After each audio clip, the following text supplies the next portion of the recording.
सत्यम वद धर्मचरण सत्यमेव जयते. Good evening, friends. Shubh Sandhya. I am Vipul Kumar. Welcome all of you. News desk on income tax, GST, and corporate laws.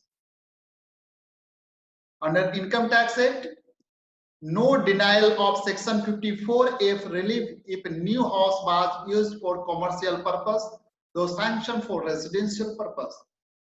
Assessee claim for deduction under Section 54F subsection 1 was to be allowed where two apartments owned by him, even though had been sanctioned for residential purpose, yet same were in fact being used for commercial purpose as service apartments.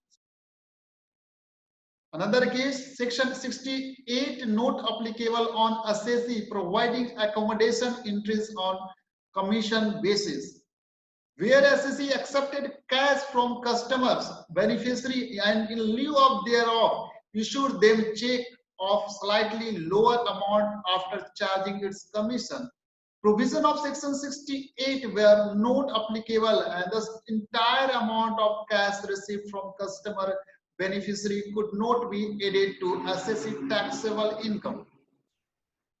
Another case, Mumbai Tribunal ITAT cost reassessment as no TDS was required on reimbursement of expenses or to foreign associate.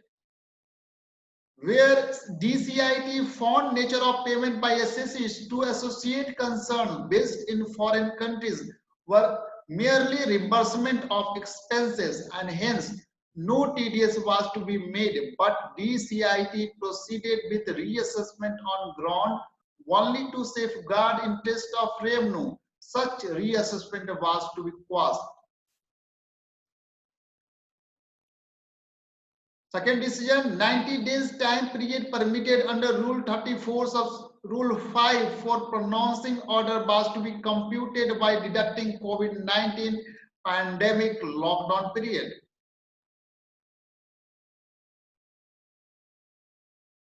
Under GST, time limit for filing appeal, passing order, etc. falling in 20th March to 30th August, extended to 31st August by notification number 55/2020 dated 27th June 2020.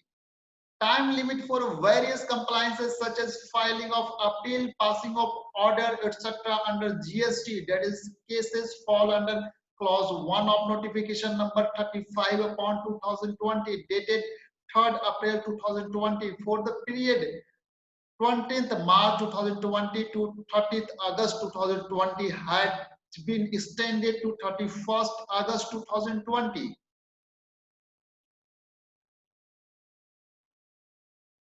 In another notification number 56/2020 dated 27 June 2020, time limit for passing refund rejection order has been extended. Time limit for rejection of a refund order would be later of 31st August 2020 or 15 days from the date of the receipt of reply from the registered person. Another notification issued by the CBEC. Time limit for filing appeal, passing order, etc. under excise, service tax and customs extended. Time limit for filing of appeal, passing order, etc. under excise, customs, service tax laws falling between 20th March 2020 to 29th September 2020 has been extended to 30th September 2020. Under corporate laws, government revises criteria for classifying enterprises as micro, small and medium. The central government, after obtaining the recommendation of the advisory committee in this behalf, notified new criteria for classifying the enterprises as micro, small and medium enterprises and specify the form and procedure for filing the memorandum hereinafter in notification to be known as Udyog registration with effect from first day of the July. You may check notification on Ministry of the Micro, Small and Medium Enterprises dated 26 June 2020. Thank you for watching this news channel on the income tax, GST and corporate laws. Thank you so much.